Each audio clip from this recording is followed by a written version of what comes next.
why we are limiting the coin sales so drastically. I see. How they think, so your question somebody is, wants to sell more right. coins. So your question is, some of us mine coins and they go to the internal exchange, and some of us sell coins and buy coins. Yeah. So as OneCoin, as I say, is 1 year old, first of all. It's not like Bitcoin. It is not a liquid market yet. So it means that there might be a day where we have huge demand for coin sales or huge demand for coin buying. And this is why we as a company always say buying and selling the coin should never be a reason why you join.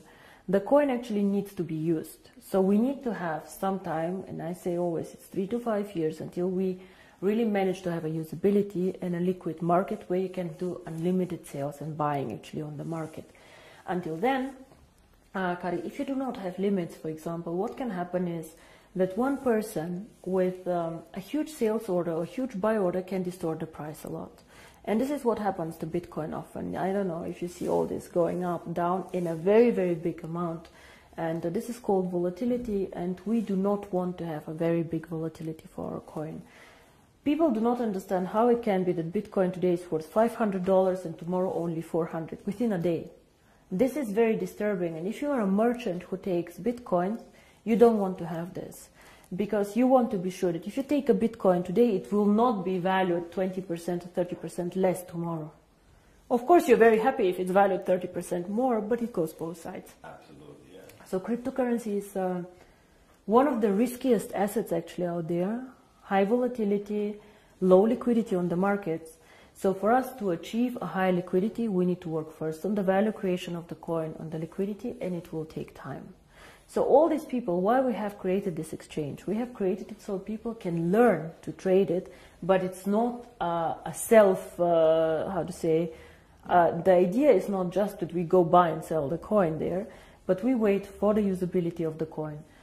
This coin is very, very young. We have so much way to go, but we have created miracles already. So I'm looking very, very positive into the future. But remember, the internal exchange is demand and supply. So you have to find somebody who wants to sell coins to buy, and the other way around. So the company itself is not obliged to buy back your coins or to sell your coins. If I don't have coins, I cannot sell them. Yeah? And as a company, we do not buy back the coins. So it's always you selling your coins to somebody else or somebody else buying from you. Don't forget also a bit the time differences. When China sleeps, you're awake, and so on. So sometimes, as I said, the market is not liquid and not efficient yet. And then the other question is, which relate to that, is that how is the value created? Now, there are two questions I think inside here. First is what is the value of cryptocurrency, and the second is how do we determine today if one coin is valued €1, €2, or €5? Yes. So we have a concept which is called mining difficulty. And there are calculators out there on the internet for Bitcoin. Everybody can Google them. You just Google Bitcoin mining difficulty calculator and you see how this is calculated. It's a very, very simple thing. You calculate, one is electricity costs for the mining, and the second is computer power. So to mine a coin, you need obviously a computer to do some calculations and electricity to get the computer running. So depending on these two things, the mining difficulty grows or goes down. It goes both ways. It can go up, it can go down. The more miner join, however, the more people who want to mine, the higher the mining difficulty goes. Because more of them are in the pools. And this is, of course, what happens to OneCoin. So you can simulate this with these calculators. It's nothing that OneCoin invented. And this is how we today measure the value of the coin. Yeah? So we say if it costs us €5 to create the coin due to electricity, the servers and the computer power, this is what we think is the appropriate price.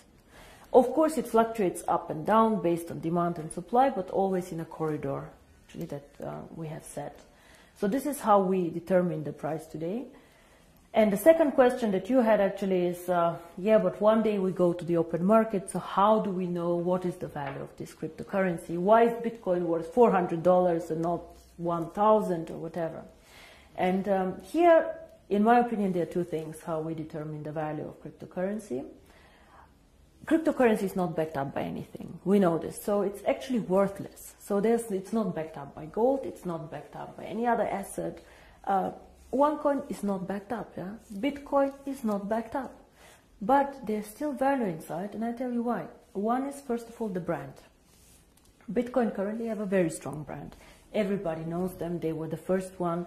Of course, there are always good and bad things about the brand, but they are very well known. Milka Chocolate is a very well-known brand.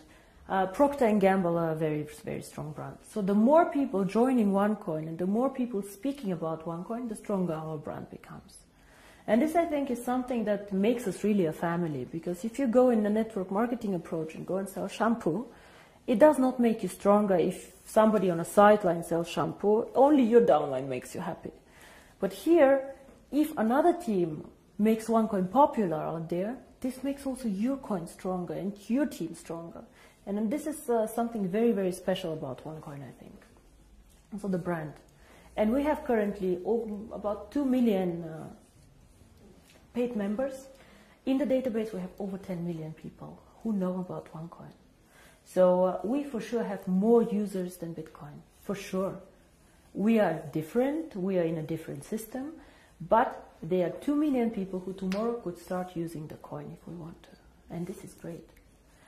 So this is one part of the value, but most people use Bitcoin currently as value storage, like gold. I put it in the safe and I keep it there, which is okay, but a bit of a dangerous concept. Everything that goes up can also go down, and you're not special. You know, and if you're not special, why use OneCoin? Why not use 2 coin, 3 coin, dark coin, who knows? So we are probably one of, or probably the only company who focuses so much on usability of cryptocurrency.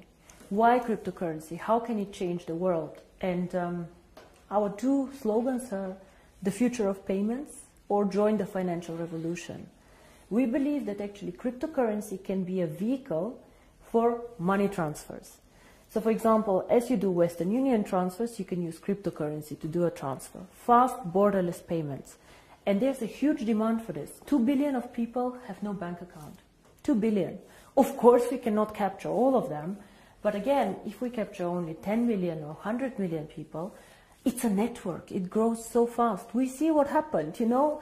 December 2014, I was sitting at my desk and I had a bet with Per Carlson, who is not here anymore, if we will manage to have 10,000 people. And we did a huge celebration with 10,000 people. Today we have 2 million after 12 months. It is incredible, and this is the network effect. The more people know about OneCoin, the more they will come and the stronger the brand becomes.